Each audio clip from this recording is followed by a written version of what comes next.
I wasn't supposed to be the last one here. It was one of those nights where everyone stayed late. Deadlines, overtime, the usual suspects. Lights still on across the floor, keyboards clicking, phones buzzing quietly. Normal. Around 10, people started packing up.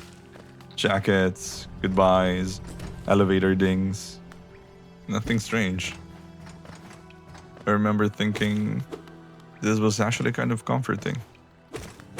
Not being the first one to leave. As the night went on, it felt off. The first weird thing was the silence. You can hear movement, typical office noise, but it felt muddled, like being underwater. I heard someone laugh, loud and unhinged. It came from a far end of the floor. A guy from accounting. I didn't know his name. He was standing by the printers with hands on his knees, laughing like he heard the best joke of his life. I asked him if he was okay. He didn't answer. He just kept laughing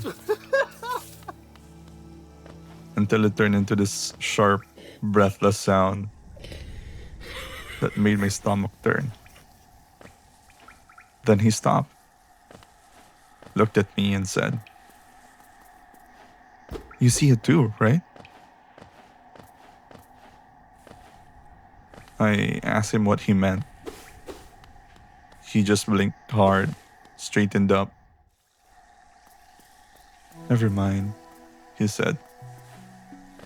Grabbed his bag, left without looking back. More people left after that, in a rush. One woman started crying at her desk, the kind that everyone hears. Full body sobbing, hands over her face. Someone tried to check. She screamed when they touched her. She just kept saying, "Don't let it know I noticed. Don't let it know I noticed. Don't let it know I noticed."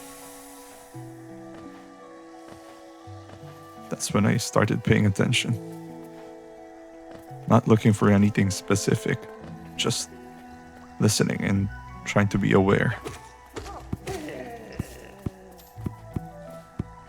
There was a sound somewhere between the cubicles. It wasn't coming from any desk.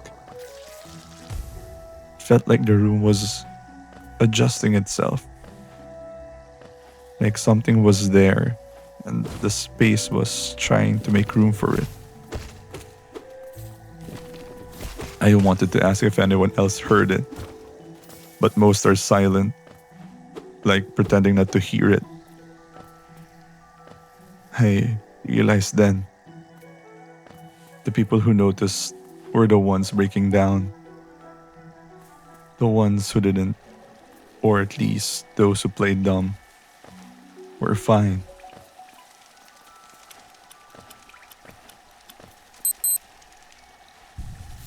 There were only 3 of us left. Me, a guy near the windows, and someone in the conference room. I never saw who was in there. Just heard the chair move occasionally, like they were adjusting their seat every second. The guy by the window suddenly stood up, said very calmly, "I'm not doing this." Didn't explain. Didn't grab his coat. Just walked straight for the exit. Halfway there, he just froze, turned his head slightly, like someone whispered directly into his ear. He smiled, like he was finally let in on a joke, and went back to his desk. I didn't ask him anything. I stayed very still. Eventually, conference room went silent. No chair, no movement, just nothing. The guy by the window stopped typing, slowly closed his laptop, looked straight at me and said, "I think it prefers you now." He left. The lights didn't turn off. The elevators didn't ding. I was alone. The sound moved closer, slow and creeping, inevitable. The air felt thicker near my desk. I kept my eyes on my screen. I didn't acknowledge it. Didn't breathe too deep. I didn't want to make a sound. I heard a chair pull out behind me. Someone sat down. I didn't turn. I didn't look. A voice said, very gently, "You did good." My screen went dark, and I see a silhouette behind me.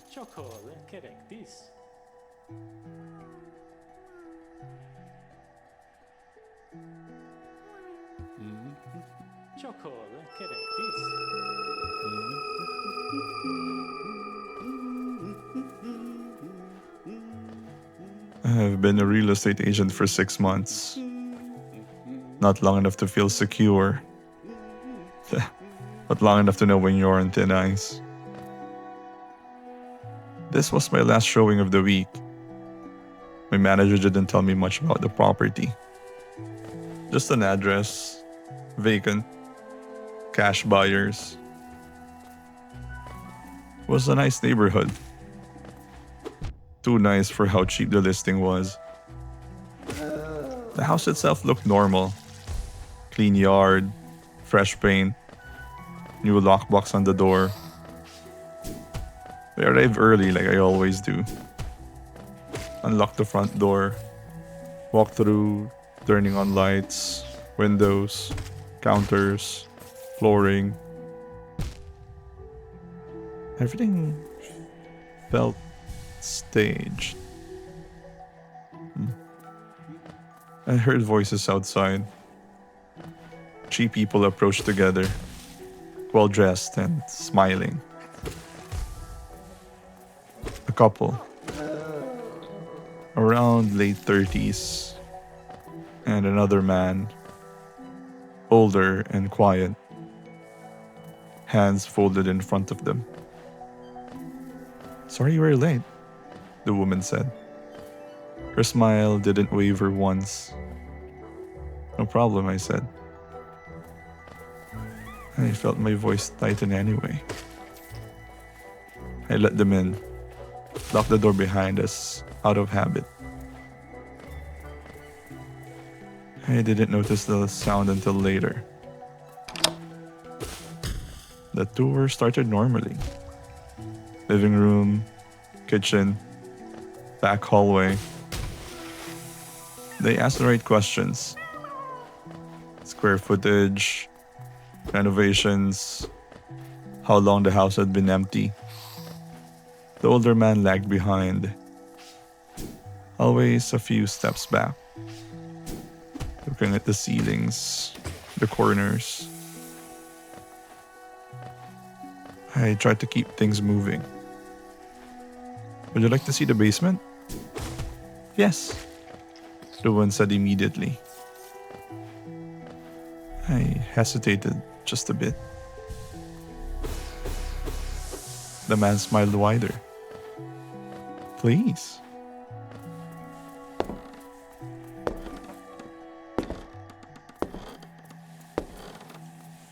The basement was unfinished. Concrete floor, exposed beams, one bare bulb. I talked faster down there. I didn't know why. This would be great for storage, I said, or a workspace. The older man stepped closer to me, a little too close. Would someone hear you down here? He asked. I laughed. A little too loud, I guess. I mean, probably not over the street noise. Then the woman spoke. So, you're alone today?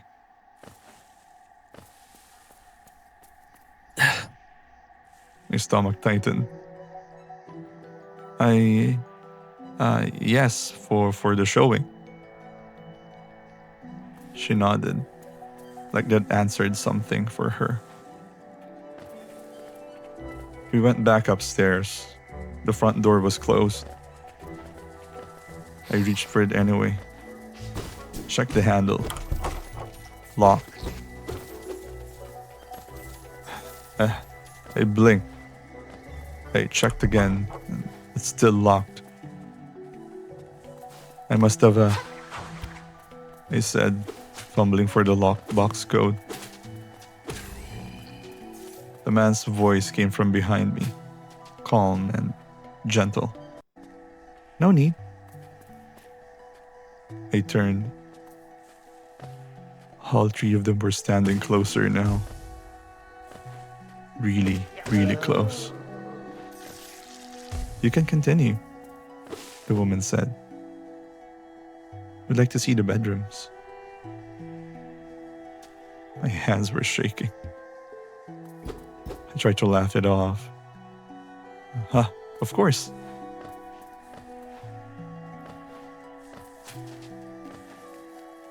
The second floor felt smaller. The second bedroom was closed. I didn't remember closing it. I opened it anyway. Empty and clean. The man stepped inside. Ran his hand along the wall. How thick are these? She asked. I swallowed. Standard drywall. He pressed harder and listened. The woman watched me the whole time, unblinking. Can you show us the master? She said. In the master bedroom, the man locked the door. I froze. That's not... My voice broke. The man turned. His smile slipped just for a second. There it was. Raw. Annoyed. Relax, he said. We're still deciding. My chest started heaving. I couldn't stop it. The woman sighed. Please, don't cry yet, she said. We haven't finished. I backed toward the window. Hands up. I can call my manager, I said. My phone. The older man took it from my hand. I didn't even feel him move. He turned it off. The room felt smaller and warm. The woman stepped closer. We needed someone, she said. Someone already inside. I started sobbing then. Full breaths. Ugly sounds I didn't even recognize. I'll quit, I said. I won't say anything. She tilted her head, considering. Well, that's not how it works.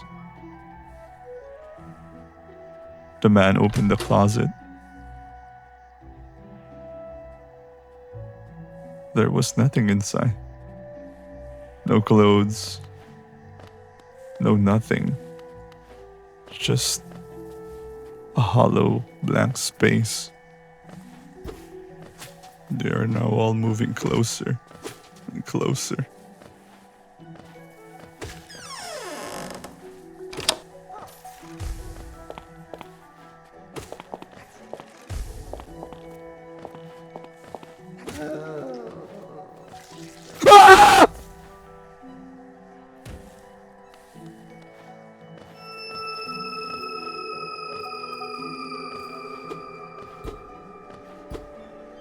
There's a saying people use around here. They say you should be careful with gaps. Nobody ever explains what that means, and I never asked. I didn't think about it until one night, getting home late. I sat in my car for a second before getting out. Engine off, keys in my hand. When I opened the door, I noticed the gap before it closed. That thin space between the door and the frame. Just enough to see the darkness inside. I don't know why I looked at it. I shut the door and the feeling went away. Inside the house, everything was normal. But once I noticed the gaps, I couldn't stop looking at them. The narrow line under my bedroom door. The space between the cabinet doors when they don't quite meet. The gap left on the bookshelf when one book is missing. There's this feeling of being watched. Like there is something, someone looking at you. One night, I reached into the kitchen cabinet. The doors were half closed. Through the slim gap between them, I saw something. For a brief second, I saw something staring back. An eye. I closed the cabinet hard enough to make my fingers sting. After that, I started closing everything completely. Doors, drawers, closets. I pushed books together until there was no space left between them. Shoved furniture flush against the walls. It didn't help. Because gaps don't just disappear. They just show up somewhere else. The thin line where the cabinet doesn't touch the ceiling.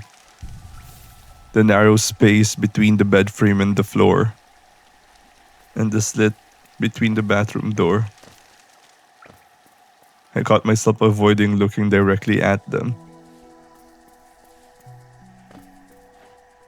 While walking in the hallway, I felt it behind me, close enough that I didn't want to look back. I turned, nothing there. But in the mirror, at the end of the hall, I could see the bedroom door behind me, half open, with just a tiny gap. Something within wanted to crawl out. Not far enough to leave it, just far enough to let me know it was aware of me.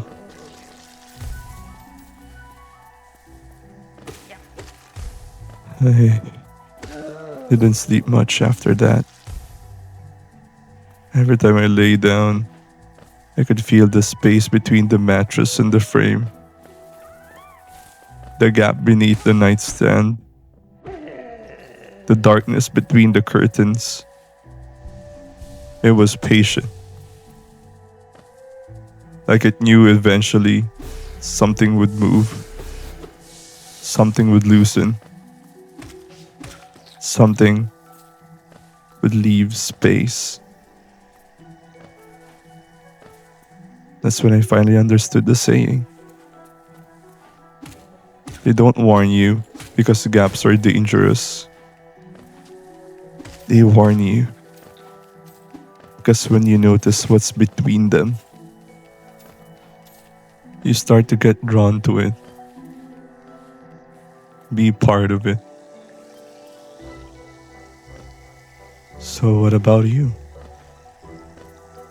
Any gaps in your house? Are you sure you're alone?